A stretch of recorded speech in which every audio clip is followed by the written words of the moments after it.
All right, folks, welcome, and this is your Dungeons & Dragons weekly news for the week of Saturday, August 15th. I'm Brad, aka Shambazzle Games, and every week we like to do a quick little rundown of some of the most notary highlights of ongoings and happenings that surround the TTRPG, particularly the D&D sphere in our world. This week, Wizards of the Coast announced the drop of their newest Unearthed Arcana, which features subclass options for both the Bard and the Warlock. These were, as such, as most of you know, because it's untested, it tends to be a little bit broken and somewhat unpolished.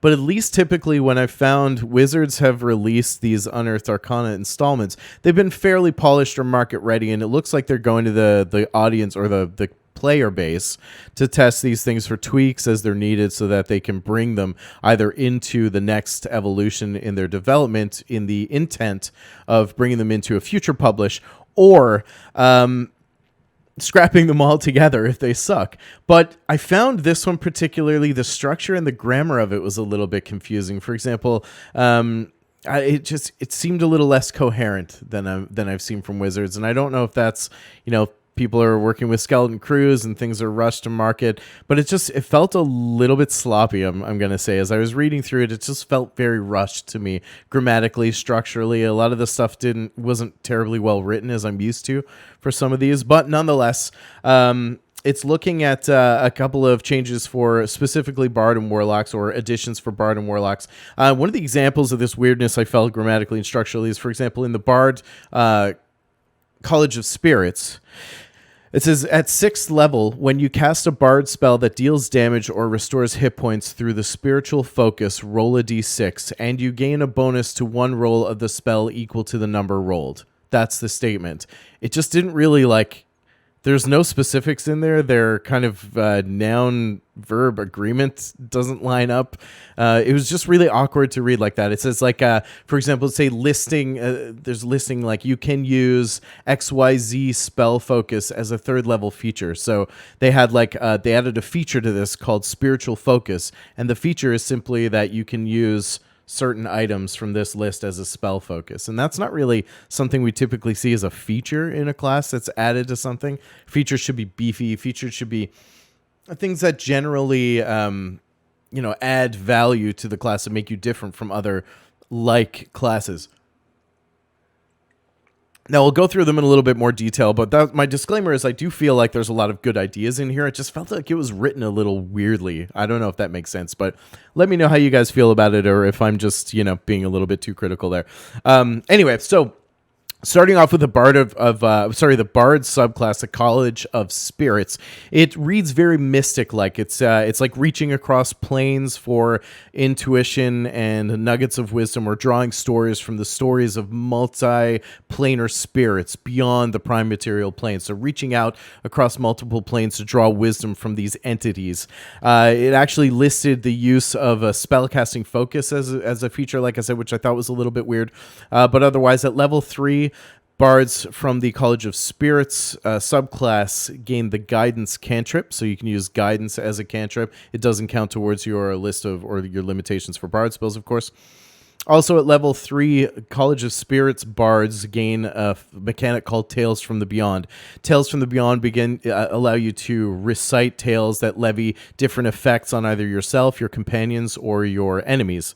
So you can draw from these experiences to tap into this mechanic, and it allows you to trade your inspiration die for spell-like effects. So inspiration, which typically influences, skill rolls, checks, attack rolls, or damage incoming attack rolls to the Bard, you can now kind of transition your inspiration die into one of these sets of spell-like effects on a chart for this type of subclass. So for example, there's one called the Beast, which gives you advantage on wisdom perception checks and gives you advantage on attack rolls as long as there's a friendly creature within 5 feet of your target, which is really the pack tactics feature.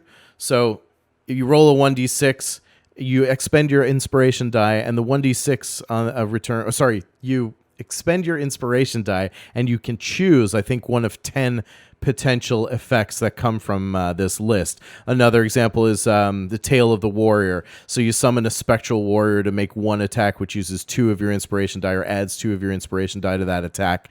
It's a really cool mechanic, but from most of what I saw, it seems like just a recycling of spells that exist or spell effects that exist and reskin them and made them available via the inspiration mechanics for Bard. So what we've seen trend like in a lot of these Unearthed Arcana releases is an extended ability for classes to reach into the abilities or effects of other classes. And we've seen this with the last few releases, right? Like with the feat release that came out, allowed mainly features or feats that allowed classes to reach into things from Sorcerer, things from Rogue, things from Warrior, Battle Master, things like that. So they seem to be really, with these last few iterations of Unearthed Arcana, trying to bring in mechanics that allow more cross-play through classes and customization.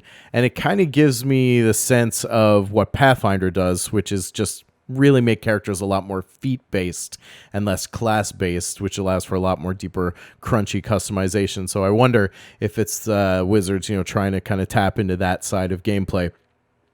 At level 6, College of Spirits Bards gain Spirit Session. And with Spirit Session, you can commit a 1-hour ritual with any number of creatures up to your Charisma modifier. It allows you to temporarily learn a spell from any class in the game. Any class spell list in the game, you can learn a spell from temporarily. The level has to be of a level you can cast, and it's up to the number of creatures in the ritual. So it kind of, in a roundabout way, ties the level of spell that you can gain to your Charisma modifier, essentially. And furthermore, that spell has to be either from the Divination or Necromancy schools. It lasts until a long rest, and then you can commit the ritual again. So at any time, you can pull one spell from any class list, provided it's from the Necromancy or Divination spell schools. At level 14, one of the big hits for this type of Bard is Mystical Connection. Mystical Connection, which essentially means that you now no longer have to use an inspiration die to tap into your Tales from Beyond mechanic, which is that special mechanic. So again, a really cool idea. I liked what they were doing with it. I like where they're going with it. I wish that they were a little bit more innovative around the spell-like effects rather than taking spell-like effects that exist, giving them a bardy name, and putting them on this list as something else, right? I think there are a lot of ways that you can get creative there. Okay, moving on to the Warlock. The Warlock option is the Pact of the Undead, or the Undead Patron, rather. This would be the Patron for Warlock. It gives, as most do, an expanded spell list. So your first level spells include Bane and False Life. Your level 2 spells include Blindness, Deafness, and Phantasmal Force. Level 3 spells open up to Speak with Dead and Phantom Steed, which are pretty cool spells right there to give to the Warlock class as well. Level 4 gains you access to Death Ward and Greater Invisibility. And level 5 spells in the expanded list include Anti-Life Shell and Cloud Kill. At level 1, Undead Warlocks, or Warlocks of the Undead Pact or Patron, can assume the form of Dread. This was actually a pretty cool transformation, I felt like. So when you presume the form of Dread, you can use a bonus action to transform for 1 minute. The amount of uses equal your proficiency, and they reset on a long rest. You gain temporary hit points, which equal 1d10 plus your Warlock level. And you can fear anytime you successfully hit an enemy with an attack. It just says with an attack, so it doesn't stipulate whether it's melee, so whether it's if you're cross or multi-class, or whether it is a spell attack. It just says anytime you hit with an attack, so that opens it up broadly, and that's good because Warlocks have a couple of conventions that allow them to be a little bit more melee heavy, right? Or Eldritch Blast, for example, requires a spell attack, so I think they cover that under this, and that's good foresight. Anyway, point being, when you make a successful attack, you can leverage fear on your target, so they have to make a wisdom save versus your DC, or they're feared or afraid of you, or frightened by you, I should say. It also makes you immune to fear mechanics while you're assuming the form of Dread. So the form of Dread is a really cool mechanic that comes with this pact, Undead Patron, let's say, and that's going to come into play later when we get into the big level 14, home run type showstopper abilities. At level 6, you get Grave Touched, which is an ability that means a few things. One, you don't have to eat, drink, or breathe anymore, which is extremely handy, especially when you're dungeon delving into like poison traps or drowning traps or anything like that. You can basically only be crushed or die from falling damage by those traps. On hit, you can replace your own when you successfully make an attack and hit, you can replace the damage from the spell with necrotic damage, which allows you some flexibility when fighting certain forms of enemies. While using the Form of Dread, you can also add one additional damage die when you're casting necromancy spells or dealing necromantic damage. At level 10, you get an ability called Mortal Husk. This is pretty cool, too. So if you think about this as the Warlock, the Undead Patron Warlock actually being a spiritual entity that inhabits a body or a corporeal form, you are resistant to necrotic damage. While using Form of Dread, you're actually immune to necrotic damage. And once you hit 0 hit points, or if you reach 0 hit points, you're rendered unconscious, you can use the body to explode outward in radiant necrotic energy. And each creature within 30 feet take 2d10 plus your level damage, and you revive with 1 hit points.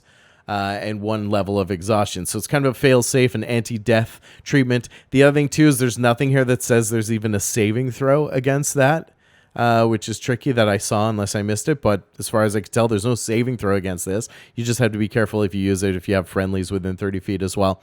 And you only regain, this is an interesting mechanic, you only regain use of that after 1d4 long rests. So you roll a d4, and after that many long rests, that's when you regain the use of this ability, which is interesting. At level 14, your big winner is Spirit Projection. You can use this once per long rest. With Spirit Projection, you can project that spirit out of your mortal body as an action for up to an hour. It's a concentration spell, so if your concentration is bonus, you lose your concentration, you'll return back to your mortal form, let's say. And then when that happens, the body actually teleports to wherever the spirit is, not vice versa, which I thought was interesting. While in Spirit Projecting, your spirit and body are resistant to bludgeoning, piercing, and slashing damage. When you any conjuration or necromancy spells do not require components as long as there's no gold cost associated. You also gain the ability to fly up to a maximum of your walking speed, and you can hover. You can move through tangible solid objects as difficult terrain.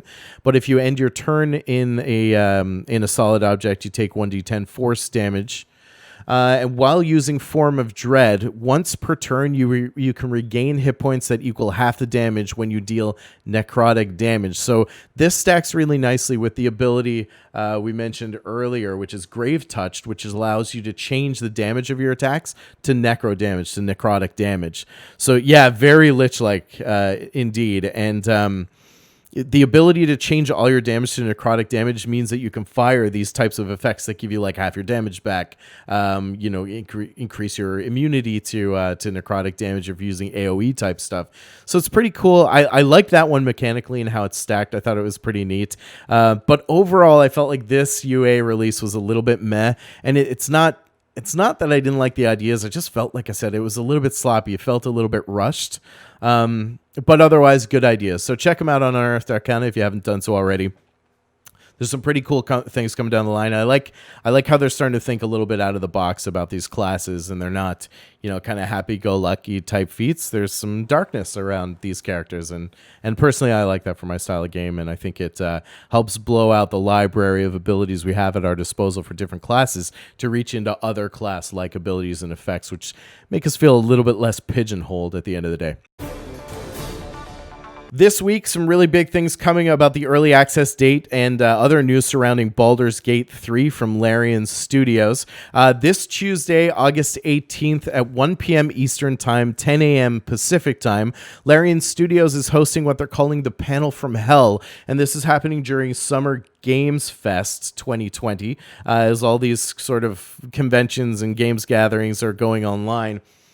So too is this one, and Larian has rarely missed an opportunity to showcase their progress on the Baldurs Gate 3 title, the hard one title, in partnership with Wizards of the Coast. So there is tons of new info apparently coming for the upcoming Baldurs Gate 3 release from the panel of Hell that's happening, including the official early access date, which they're going to reveal. You might remember the early access was previously promised by Larian in, I think, around June, July at PAX to be sometime in August, but Sven Vincke and the team from Larian were very clear, and they always have been, about saying that this will be released when it's ready. So they're not looking to rush it, which I really do appreciate, because I think we've had too much history in video gaming of things being rushed to market, rushed to publish, and they come up a little lackluster, right? Or they come flush with bugs and problems, and they're just like really embattled on launch. EA. So it's nice to see a studio empowered to and taking the stance of waiting or wanting to wait until they feel like the work is ready to be released before they do. So that said, they did say that it would be coming around August. Of course, in August, they said it's not going to be early August. It's not going to be in August, but now they've at least committed to giving us an actual date for early access at the Panel from Hell announcement happening next Tuesday, or this coming Tuesday next week. So the Panel from Hell features Sven Vincke, of course, the studio lead at Larian Studios, Jeff Keighley, who is a fairly notorious personality in the video game sphere. He's hosted PAX, he's hosted E3 a lot of years in a row, and now he's hosting Summer Games Fest, so he'll be on the panel there too. Of course, Wizards of the Coast's own Chris Perkins will be on panel, the lead game designer for Dungeons & Dragons, to talk about that side of the IP, and Adam Smith, who's a lead story writer, lead design writer for Larian Studios, who's going to be handling a lot of the narrative, or overseeing a lot of the narrative for Baldur's Gate 3. Some highlights from the Platform from Hell to look forward to is the final cinematic from Baldur's Gate 3. So to date, they've shown us segments of it. They've shown us pretty hefty components of the CGI that leads the story for Baldur's Gate 3. They're going to actually show us the end of it, so the final resolution of the opening cinematic. There's a content announcement, and I feel like it's interesting that they've suddenly started to bring Hell, or the Hells, this Panel from Hell, like talking about moving through Hell or the depths of Hell in Baldur's Gate 3, because they haven't really gone there yet with Baldur's Gate 3. It's all been above ground. It's been about the conflict between the Githyanki and the Illithid, the Mind Flayers. They're nautiloids, these space or astral traveling, hovering, floating ships, the abduction of civilians from Faerun and their conversion into Illithid using like their tadpoles or the parasites that ultimately take over their bodies and minds. There's been little talk of Hell. Now, Baldur's Gate obviously has a very deep, long-standing history tied to Baal, the depths of Hell, the Nine Hells, Avernus, and all that stuff too. So it's interesting to hear them start talking about it now, because I wasn't really sure if they were going to go there in this new game. So I guess at some level they are. There's a big discussion in the panel with Perkins, of course, about the D&D side of things. They have something on the agenda called Lobotomy, featuring brains, and they say they're going to talk to a brain about. There's this whole theme, of course, about mind flayers, Illithids, brains, consumptions, and the permutation around. Oh God, what's it called? Oh, I forget the term for when Illithids convert people into mind flayers. Hit me up in chat if you remember. I'm blanking out on it right now. There's a gameplay review in chat about the game entirely, of course. The early access deep dive, so they're going deep on all the concept around early access, when it's coming, how it's being rolled out, how to apply for it, how to access, and what's going to happen during EA. They're going to talk about the release date. This is on the agenda. They said they're giving us the early access release date, but also on the agenda is the game release date. Now, I don't know if they meant seromorphosis. That's what it was. Seromorphosis, or if you're in the UK, it might be seromorphosis. So something like that. The release date announcement. So apparently on the agenda, there's a release date announcement. So we'll see if they didn't just mean early access, or if they're actually giving us a drop date for Baldur's Gate 3. They're also going to talk about their theory and best practices around early access, what players can expect. Larian, what I've loved about Larian Studios is that they've really done a great job of setting the right expectations. They've said we're not going to rush this. They're very player-centric, player-oriented. I think it's in really good hands. Of course, Divinity Original Sin is hailed as one of the best RPG-type video games of all time. It's won tons of accolades and rewards. So I think we're in good hands there. I'm really excited to see what Larian's going to bring to the table for Baldur's Gate 3, and super pumped about this upcoming announcement on Tuesday, August 18th in the afternoon. So we'll see you there. I'll definitely be tweeting out a lot about it. I won't be doing a live stream of that one because I'll be at work, but I'll keep my eye on the news. You know what I mean? Maybe schedule my lunch break around that time, see if we can get some juicy goods out of that for you. Last two items on Speaking Common Weekly News for the week of Saturday, August 15th. There was a new D&D players survey announced and made active this week from Wizards of the Coast. Wizards of the Coast, speaking of taking cues from the player base, has now really started to focus more on drawing feedback and insights from their audiences. So the newest D&D player survey seems to reflect some of that. It is quite long. I'd encourage you to give it a shot. Maybe about 15 minutes it might take you. So set aside the time, jump in, give Wizards your feedback. There's a lot of questions in there about settings and worlds and what you prefer and how you learned and how you got into it. It seems like this might be the time where they're starting to take cues about how to evolve the game into that next iteration. So make sure that as players of TTRPGs, if you do like D&D, that you get your voice heard in that. A little bit of things, or a few things that I picked out from my first blush through it. There are some of the questions when we create surveys and we do things, particularly from a marketing perspective. You always want to make sure that there's not leaning bias in the questions. And one of the things that kind of irked me about it is there is a little bit of bias in that they're asking players like what some of their favorite settings are.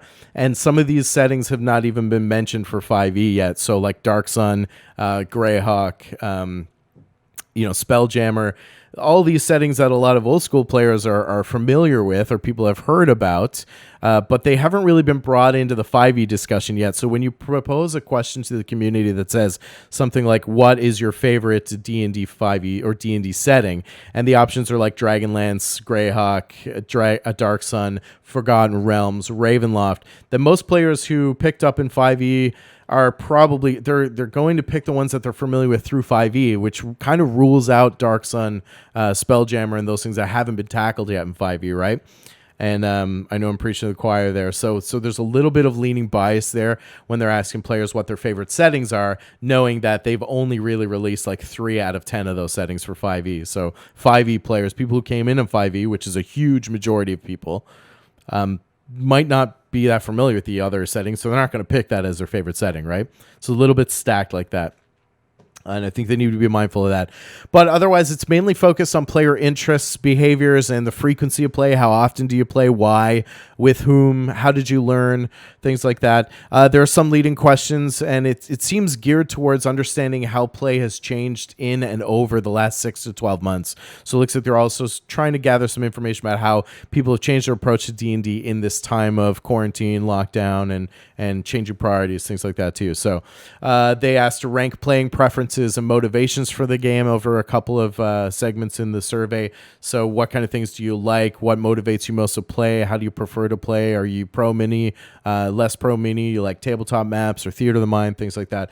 Like I said, it is quite long and in depth, but we do know that Wizards of the Coast does take this player feedback to heart when they're developing, and they do take it seriously. So if you have a minute, I think it's good for us as a community to participate in that and make sure that our voices get heard. So if you were really pining for Dark Sun or Mystara or Dragonlance or Spelljammer, then at least get in there and give them 15 minutes to hear you out on that. I can't say it'll change the world, but we do know that they take that type of feedback seriously, and it takes a lot of resources to make something like this available to the player base. So I don't think they'll take it lightly, and you can feel confident that will be heard at some level there. Finally, this week, Critical Role, Mercer and Friends announced new Funko Pops specifically for the Vox Machina campaign. So Funko now finally coming to the table and getting in on that Critical Role, that sweet, sweet critter action. But they did release a pretty, I have to say, adorable set of Funko Pops that are specifically representative of the Vox Machina cast. So this is the first season arc for Critical Role. All 7 are included, plus Trinket, so 8 in total if you include the Armored Bear, including Grog, Vaxildon, Vixalia, Percy, Keyleth, Pike, and Scanlan. And of course, like I said, Trinket added on there too. So it's just Vox Machina right now, not the Mighty Nine. They'll be available sometime in September, October. They don't have a release date for those, but rest assured they'll be high on the collectible list for a lot of critters and a lot of people who just like to, fill those shelves with those Funkos, baby. Also available on the Critical Role merch shop, but they'll probably sell out pretty quickly. I think they have a very limited stock around that. That's not the only thing that was announced, though, in the Critical Role world. They also announced officially the pending release of the World of Critical Role, the history behind the epic fantasy, all available in October. In fact, the book is scheduled for release October 20th.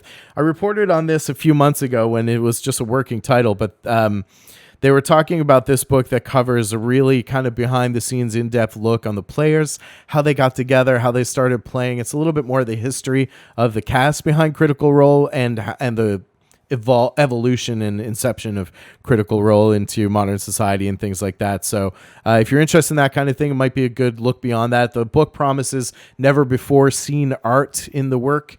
A lot of illustrations and notes that have never been released before. It covers a little bit more of the personal stories around the actors behind it and their development as voice actors, performance professionals. So like your Laura Bailey's, your Liam O'Brien and their rich, robust careers. Matt Mercer, of course, as well. Sam Riegel has done a lot of work in production, directorial work, and the development of animated and VO properties a little bit more so than the others have in voiceover work specifically. So it might be interesting from an industry perspective if you're interested to learn a little bit more about who these people are and where they came from, beyond just rolling the dice, and of course the involvement partnership with Geek and Sundry, which then led to Critical Role and branching out on their own. I don't know how far it goes into that. Probably not very much. I mean, obviously it's tough to talk about those things posthumously when partnerships change, but who knows? We don't really have a lot of information about that just yet. Said to include some insights and anecdotes from the character developments as well. So on the story side, a lot of information around the characters that they play and that they've developed. The story building aspects and actually crafting the narrative and the worlds of Critical Role around it, not just from Matt Mercer, but from the cast themselves as a whole too, across both Vox Machina and the Mighty Nine. So it includes information from both those campaign arcs, season 1, season 2, if you want to look at it that way, and an in-depth behind the scenes look at the games, the campaigns, and how they actually brought all that together beyond the actual live phenomena that Critical Role has become. So if that is your flavor, if you want to learn a little bit more about the folks who are behind Critical Role, if you're a critter or just a fan or just interested in the evolution of these things and how a group of nerdy-ass voice actors can go from being nerdy-ass voice actors to playing Dungeons & Dragons on the internet for millions and millions of people every single week, then it might be worth checking out. And that is your Speaking Common Weekly Dungeons & Dragons news for the week of Saturday, August 15th.